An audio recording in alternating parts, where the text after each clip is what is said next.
اهلا بيكم في فيديو جديد. النهارده هنبدا حاجه برضو جوه البلندر للمبتدئين، بس يعني هنزق شويه بالحاجات اللي اتعلمناها ونبتدي نطبق بشكل اكبر زي ما طبقنا في الفانوس اللي عملناه.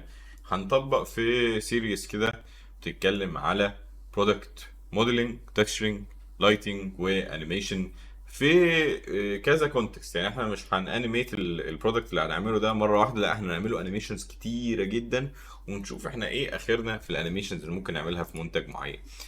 اول حاجه محتاجين ده ان احنا نموديل المنتج، وده الفيديو ده هيبقى على كده. انا هنزل لكم طبعا الحاجات دي، بس دلوقتي اللي هنعمله ان انا هجيب زي صوره ريفرنس.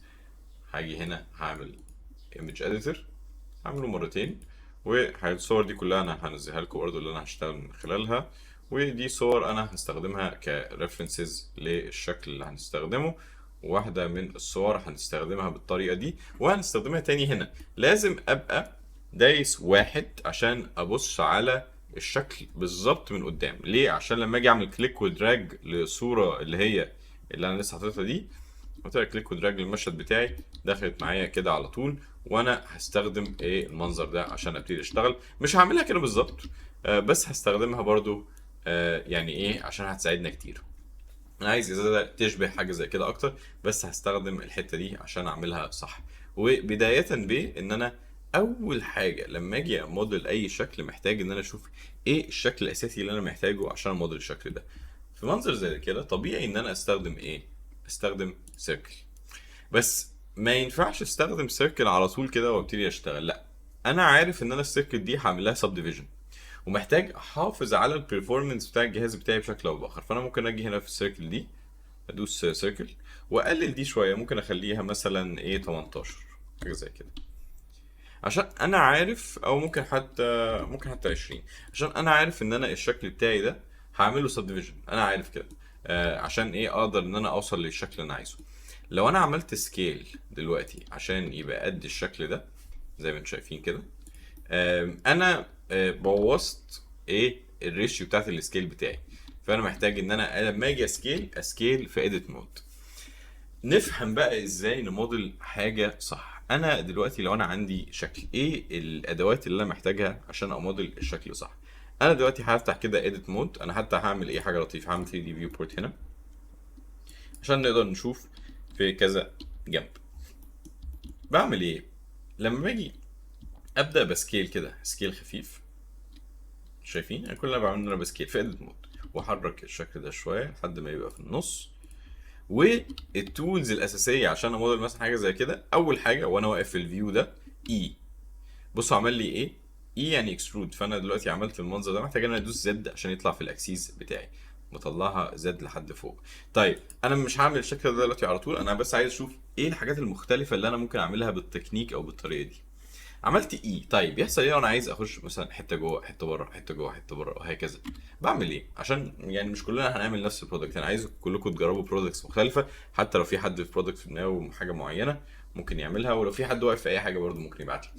لو انا اقول ان انا عملت اي اكسترود زد، زد عشان انا الاكسيس على طول، وعملت سكيل، بصوا دخلت جوه شويه.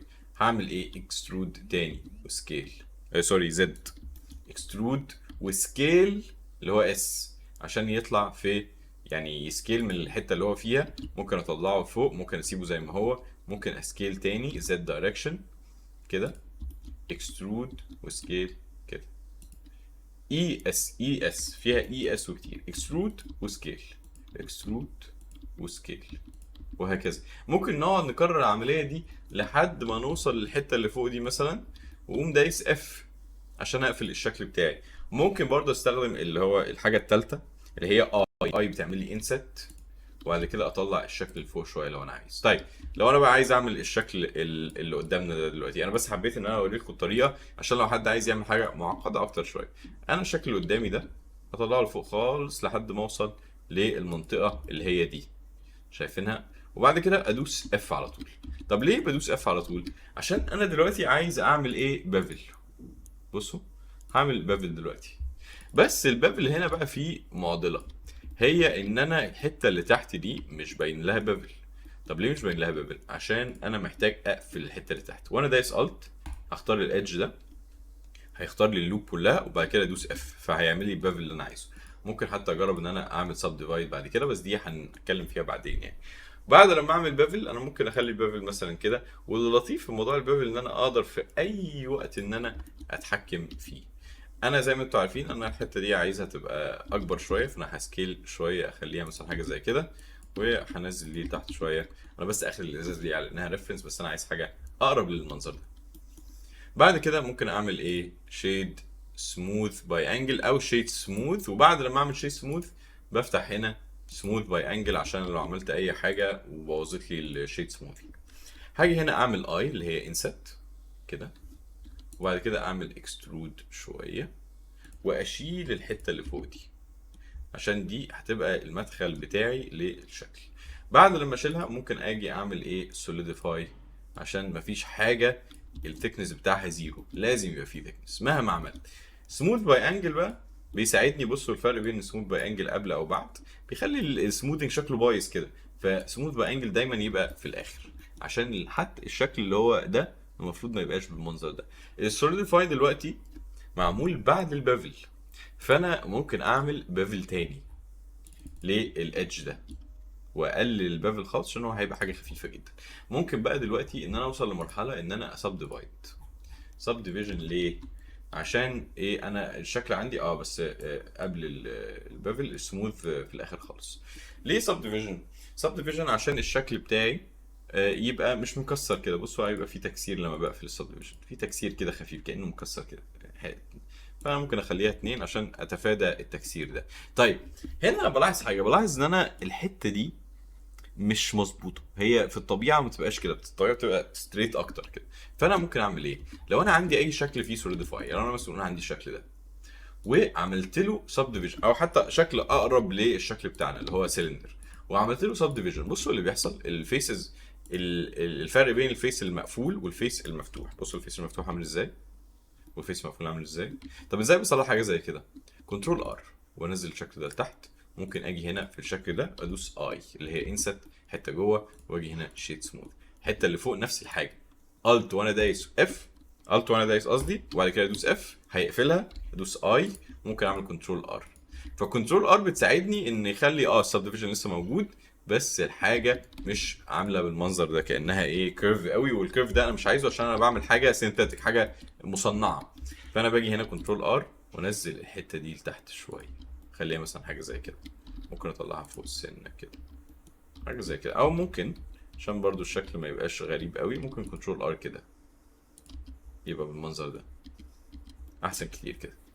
عشان هي الحته اللي تحت هي ايه اللي يعني ايه معمول لها المنظر ده. طيب بعد لما عملت الشكل ده انا ممكن ان انا اجي هنا امسك وانا دايس الت اختار كل دول سكيل سنه صغيره، وابتدي اشتغل بقى على ايه الشكل اللي فوق. الشكل اللي فوق لو انا عايز اخد منه يعني زي شكل، بعمل ايه، ممكن امسك الحته دي شيفت دي اطلعها كده لفوق، دوس بي واوريجن تو جيومتري على طول عشان الجيومتري يبقى موجوده فيها، وهعمل لها اكسترود سنه، هنزلها لتحت، اتاكد من فوق ان الشكل ظابط. طب ظابط دي هل اعملها مثلا سكيلينج؟ ممكن اعملها سكيلينج في اديت مود. يعني بصوا انا ليه مش شايفها، عشان محتاج ان انا اجي يعني ايه فين السوليديفاي. ممكن اخلي السوليديفاي في الاخر، مش ازمه دلوقتي، ممكن اسيبه دلوقتي مش حوار. ممكن اجي هنا مش نورمالز ريكالكوليت اوتسايد او فليب نورمالز، عشان يبقى ايه السوليديفاي اللي جوه وانا شايف الشكل بتاعي بره. فدلوقتي ممكن وانا باصص كده امسك السوليديفاي اخلي الاوفست الناحيه الثانيه، بس هو هيخبيها لي. فانا اعمل ايه، اخليها بوزيتيف او اخلي اللي جوه كده واسكيل في اديت مود لحد ما يظبط معايا. اسكيل في اديت مود كده الشكل يبقى عامل كده، يبقى عندي المنظر ده وشيد سموث طبعا دايما، وعندي اصلا سموث باي انجل في الاخر، فانا تمام. هطلع الشكل ده لفوق خالص يبقى حاجه مثلا لحد هنا زي برضو موجوده هنا، وبعد كده ادوس اف. عمل معانا المنظر ده. بنعمل ايه بعد ما نقفل الوش؟ بدوس اي كده الحته دي كده. ليه بيعمل لي الشكل ده؟ ممكن يبقى عشان السوليديفاي. فانا ممكن حتى لما بقفل السوليديفاي دلوقتي انا نبقى نفتحه بعدين، مش ازمه. انا حتى هعمل كده، اخلي الشكل ده لوحده واقلل السوليديفاي شويه يبقى مثلا حاجه زي كده، وامسك الوش اللي فوق ده وفليب، او امسك سوري عشان برضو في الحته دي امسكها ريكالكوليت اوتسايد، او امسك كل حاجه واعمل لها ريكالكوليت اوتسايد عشان تظبط معايا. دي بتبقى يعني بصوا لما بمسك الوش ده وبعد كده اعمل فليب، هو كأن النورمال ده اللي هو الوش بتاعي باصص فين، الوش بتاعي دلوقتي باصص كده والوش ده باصص لجوه، فانا كل اللي انا بعمله ان انا بمسك كل حاجه مش وريكالكوليت اوتسايد. سهل جدا تحصل مع الموديفايرز يعني. بعد لما اعمل كده انا محتاج ان انا امسك الحته اللي جوه دي اعمل لها اي، ممكن بعد كده اقوم شايل الوش ده او على طول اعمل لها اكسترود، في الحاله دي مش ازمه قوي يعني، واعمل له اكسترود لفوق في الزد دايركشن المنظر ده. ممكن امسك كل دول واسكيل سنه بس يبقى مثلا حاجه زي كده، ممكن لا اصغر شويه، وامسك بقى الشكل اللي فوق ده اجرب اعمل له اف اطلعه لفوق شويه. ممكن بقى اعمل ايه، امسك الحته اللي فوق دي واعمل لها بافل لوحدها. طب ازاي ايزوليت بافل لوحده؟ باجي هنا انا هقفل طبعا الموديفايرز دلوقتي هي مش محتاجها، هقفل دول، هقفل حتى البافل ده، وممكن اسيب البافل ده دلوقتي. اللي انا عايز اعمله ان انا عايز اعمل بافل في الاول خالص. البافل اللي في الاول خالص مهمته ان هو يعمل لي بافلينج للحته دي بس كده. فبعمل كده ازاي؟ باجي هنا في فيرتكس يعني ايه في الداتا هنا، بعمل فيرتكس جروبس واسميها مين بافل، وبختار المين بافل ده بعمل له اساين وانا واقف عليه. وبعد كده باجي هنا فيرتكس جروب بختار المين بافل وبكتر كده على قد ما اقدر لحد ما يظبط معايا خالص. هتلاقي الشكل عامل كده. هل انا محتاج البافل ده؟ ممكن نسيبه يعني مش ازمه. انا عامل 2 بافل سوليديفاي طبعا كده ولا كده هنعمله. البافل اللي في الاخر ده اللي برده محتاجينه عشان ده البافل اللي بعد سوليديفاي. احنا ليه عاملين كذا بافل؟ عندي بافل للشكل في العموم، حتى انا ممكن ابينها لكم. لو مثلا لو جينا على الشكل ده عملت اي واكسترود عشان نفهم برضه احنا بنعمل ايه. بنعمل اول بافل خالص اللي هو البافل الاساسي حاجه زي كده، وبعد كده بعمل سوليديفاي مثلا. فالسوليديفاي مش بافل، السوليديفاي بصوا برضو ايدج حاد، فانا بعمل بافل تاني لو انا عايز. انا هقلل بس ده شويه كده واقلل السوليديفاي سنه عشان بس ما يبقاش كتير قوي. باجي بقى البافل الاخير ده بعمل زي بافلنج للادج الحاد اللي هو بعد السوليديفاي، يعني بافل اساسي بعد كده سوليديفاي عشان ادي ثيكنس، بعد كده اقوم عامل بافل كمان. فدي الفكره من الكذا بافل اللي احنا عاملينه. والبافل الزياده اللي هو في الاول خالص ده اللي هو البافل اللي موجود للحته دي لوحدها بس. هنيجي نعملها كده عشان يبقى الشكل بتاعنا بالمنظر ده. فده بالنسبه لموديلنج بسيط جدا كبدايه للشكل بتاعنا. انا في اي مرحله ممكن اظبط اللي انا عايزه. يعني انا ممكن اعمل ايه، الحته دي مثلا الحته اللي تحت دي ممكن ادوس اي مثلا وانزلها لتحت شويه لو انا عايز مثلا يبقى ليها ارض اكتر من الحته اللي فوق، عشان بصوا الازازه ما تبقاش فلات خالص على الشكل بتاعي، لا بتبقى نازله سنه بالمنظر ده كده. فممكن اعمل كده. احنا هنظبط كتير جدا واحنا ماشيين. انا بس دايما من النوع اللي بحب ان انا الشكل بتاعي يبقى عامل كده. طبعا عشان نصلح الحته دي برضو كنترول ار ادخلها لجوه تبقى مثلا حاجه زي كده، عشان ممكن ابعدها سنه كده عشان يبقى مظبوط كده. ده بالنسبه للشكل بشكل مبدئي. الشكل ده احنا هنعمل بيه حاجات كتيره جدا وهبعت لكم كذا تكستشر عشان تستخدموه برضو للشكل. اتمنى تكونوا استفدتوا النهارده. يعني السيريز دي هتكمل شويه حلوين، هي برضو يعني جوه البلاي ليست بتاعت بلندر للمبتدئين، بس هي هتكمل معانا شويه حلوين. هنستخدم اساليب كتيره جدا وهنعمل سينز كتيره جدا بالموديل البسيط ده، وهنعمل عليه تكستشرز طبعا برضو نفس الحاجه. واشوفكم ان شاء الله في الفيديو اللي جاي.